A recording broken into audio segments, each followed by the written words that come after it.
The rain was relentless that October night, a steady downpour turning the streets into slick ribbons of danger. I gripped the steering wheel tightly, my hands trembling from exhaustion after a grueling 12-hour nursing shift. The clock on the dashboard read 11:42 p.m., and the thought of seeing my husband and two little ones waiting for me at home was the only thing pulling me forward. But something didn't feel right. There was an eerie silence inside the car despite the rhythmic thrum of rain against the windshield.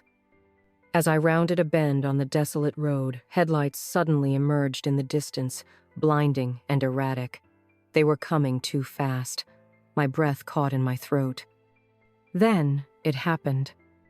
A deafening crash, the screech of metal tearing apart. My body jolted violently as everything around me blurred into chaos, and then silence. When I opened my eyes, I was no longer in the car. I was hovering above it. Below me, I could see the mangled wreckage of my vehicle wrapped around a tree and my body slumped lifelessly in the driver's seat. Paramedics scrambled frantically around me, their voices muffled as if filtered through water. I felt no pain, no fear, only an overwhelming sense of calm. The scene was surreal. One paramedic, a young man with kind eyes, paused to whisper a prayer under his breath as he checked my pulse. I wanted to reach out, to reassure him that I was okay, that somehow I wasn't truly there, but my body refused to respond. It was then that the world around me began to change. A warm, radiant light enveloped me, soft yet powerful, coming from everywhere and nowhere at once. It wasn't like sunlight, but something pure, almost alive. Slowly, the chaotic scene of the accident faded, replaced by an infinite expanse of brilliance. My thoughts were no longer tethered to my broken body below. "Grace," a voice called out, deep and resonant. It reverberated through every fiber of my being, familiar yet awe-inspiring. I turned, and though I couldn't yet see him, I knew. I knew with every part of my soul it was Jesus. Tears streamed from my spiritual form, not from sadness, but from a love so pure and consuming that it overwhelmed me. "Grace," he said again, and this time, his presence drew closer, filling the space with warmth and peace unlike anything I'd ever known. "Lord," I whispered, my voice trembling, "is this real?" He didn't answer immediately. Instead, he stepped forward, his form both radiant and indescribable. His eyes held an eternity of love and wisdom, and I felt every flaw, every sin within me laid bare. Yet, his gaze wasn't condemning, it was filled with an unwavering acceptance that brought me to my knees. "My child," he said softly, "I've brought you here for a purpose." The warmth of his presence surrounded me, and for a moment, I forgot where I was. Time seemed irrelevant, and yet the gravity of his words anchored me to the reality of this divine encounter. "Why am I here, Lord?" I asked, my voice barely audible, though I knew he heard me clearly. "I am just a nurse, a mother. What purpose could someone like me serve?" His smile was tender yet resolute, a mixture of compassion and authority. "I have always chosen the humble to confound the wise," he replied. "What I am about to show you must be shared with my people. Many are asleep, and the deception coming will be greater than they imagine." Before I could respond, he extended his hand. The moment my essence touched his, a surge of light engulfed me. In an instant, the radiant expanse shifted, and I found myself standing on a bustling city street. At first glance, everything seemed ordinary. People hurried along sidewalks, cars filled the roads, and storefronts glowed with neon lights. But as I looked closer, something was different. Everyone appeared deeply absorbed in their tasks, but not in the usual distracted way I'd seen before. There was a precision to their movements, a rhythm almost too perfect. "Watch closely," Jesus instructed, his voice resonating within me.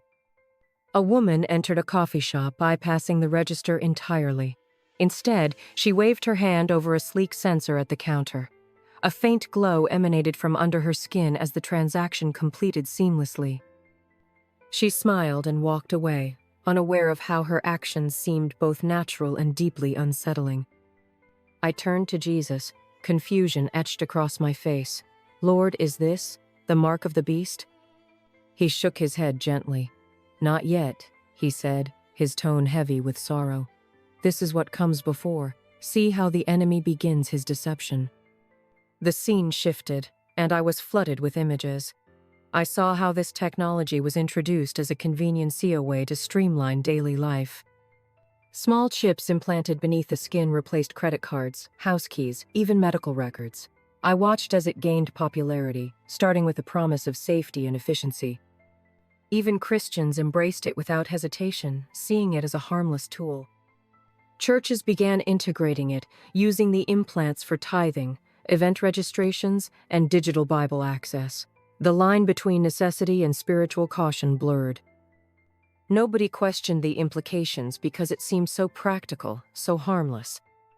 Notice, Jesus said, his voice tinged with urgency, how the enemy moves subtly, like a serpent coiling around its prey.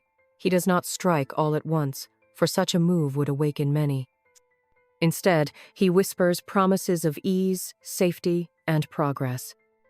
The scenes before me shifted again, showing families eagerly implanting their children.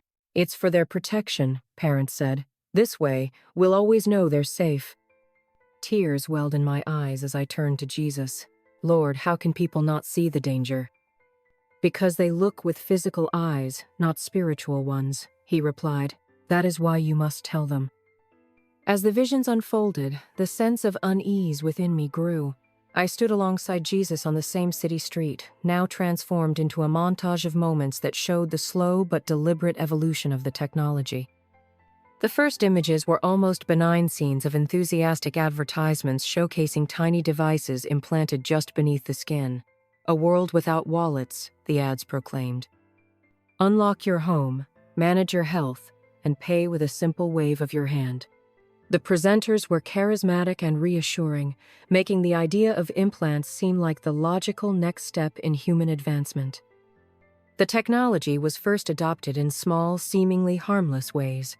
People used it to open car doors, access medical records, or make quick payments. I saw long lines at clinics offering free implants as part of promotional campaigns. Even governments encouraged their use, presenting the chips as secure and foolproof. Do you see, Grace? Jesus asked. This is how the enemy deceives incrementally, so the shift seems natural. The serpent's coil tightens slowly, so his prey feels no alarm. The scene shifted again. I saw how the technology began to penetrate every aspect of life. Health systems adopted the implants to monitor vital signs, predicting illnesses before symptoms appeared. Banks offered them as a way to streamline transactions, boasting unparalleled security. Schools even integrated the chips into their systems, making them a requirement for student safety and efficiency. People welcomed the technology with open arms, but I noticed something strange. Those with the implants seemed to become subtly dependent on them. One man, whose chip monitored his health, grew anxious whenever the device flagged an irregularity. Parents of implanted children constantly checked their devices for updates on their kids' locations and health metrics.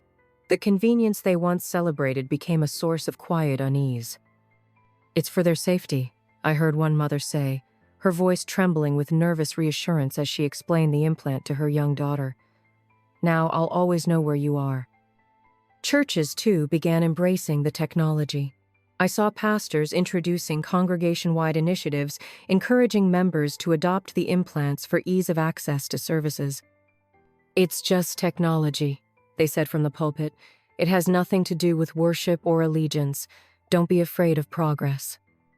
The images before me accelerated, showing how the technology became increasingly normalized. Those who questioned its implications were ridiculed, labeled as fearmongers or anti-progress. Even in church communities, dissenters were dismissed as paranoid. You lack faith in God's protection, one leader told a worried member. This is just a tool, nothing more. I turned to Jesus, tears of frustration streaming down my face. Lord, how can they be so blind? Fear and comfort, he said softly. The enemy uses both to cloud judgment. People fear being left behind or losing what they hold dear. So they cling to what seems safe and easy, never asking what they're truly giving up. The vision paused, leaving me with the weight of what I'd seen. The serpent was tightening its grip, and few seemed to notice. The next scene unfolded with an unsettling stillness, replacing the bustling energy of the previous visions. The city remained recognizable, but something intangible had shifted. I could sense it in the air. Something hollow and cold had settled over the people.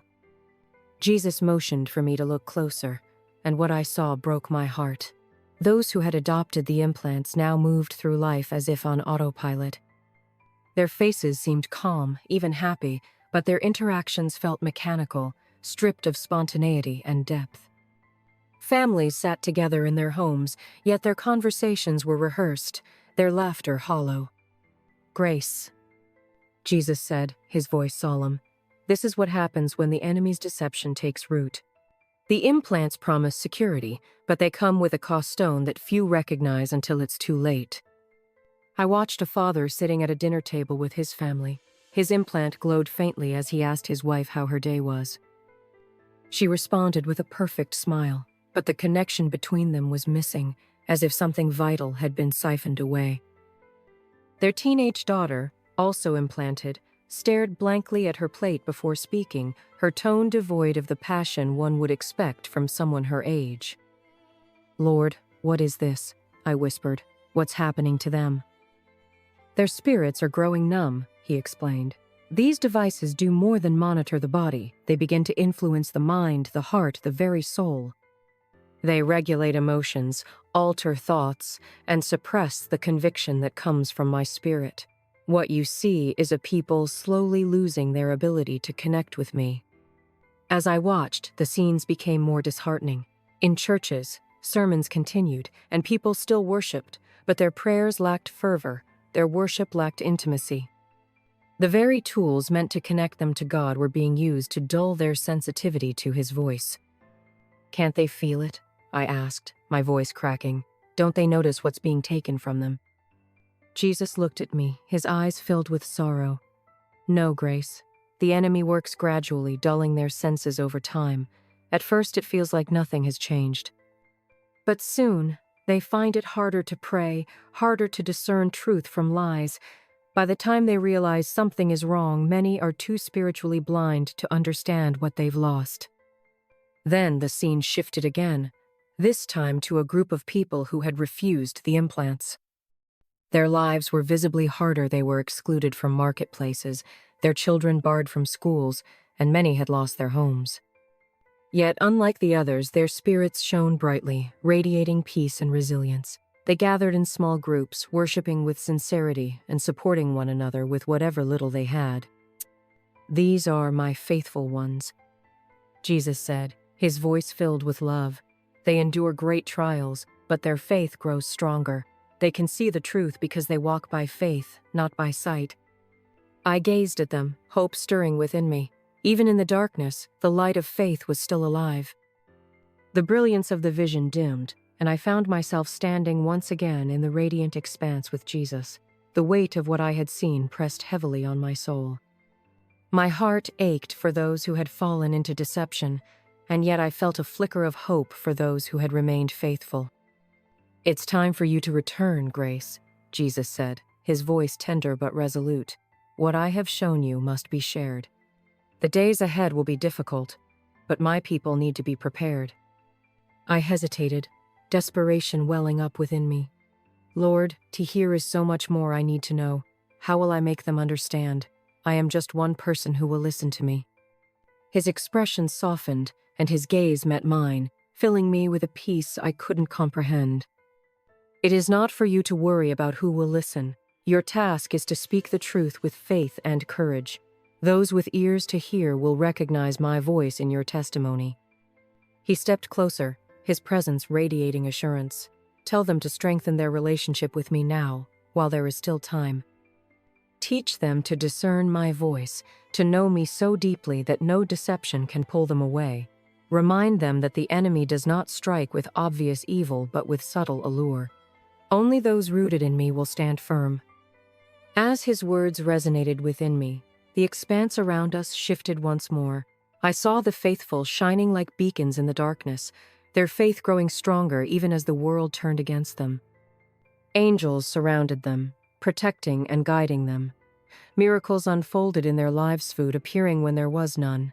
Illnesses healed without explanation, and an unshakable peace that defied logic. My people will not be abandoned, Jesus assured me. Just as I provided manna in the wilderness and sustained Elijah by the brook, I will provide for those who remain faithful to me. Let them trust in my promises and know that I have already overcome the world. Tears streamed down my face as I nodded. His words filled me with a renewed sense of purpose. I wanted to stay in his presence, to linger in the peace that enveloped me, but I felt a gentle pulling, as if the fabric of this divine realm was releasing me. It is time, he said. Remember, Grace, that deception will not appear as evil. It will be clothed in progress, convenience, and safety. Warn them not to trade their souls for the fleeting comforts of this world. Tell them to look beyond the physical and see with spiritual eyes. The next moment, I awoke in a hospital bed. Machines beeped steadily around me, and the faces of worried doctors and nurses came into view. My body ached, but my spirit burned with clarity. I had been given a mission, and though I didn't know how people would respond, I knew one thing for certain: I had to share what I'd seen. The days since that moment have been filled with reflection, prayer, and action. I speak not to instill fear, but to awaken hearts to the truth. Time is short, but God is faithful. For those who trust in Him, there is nothing to fear.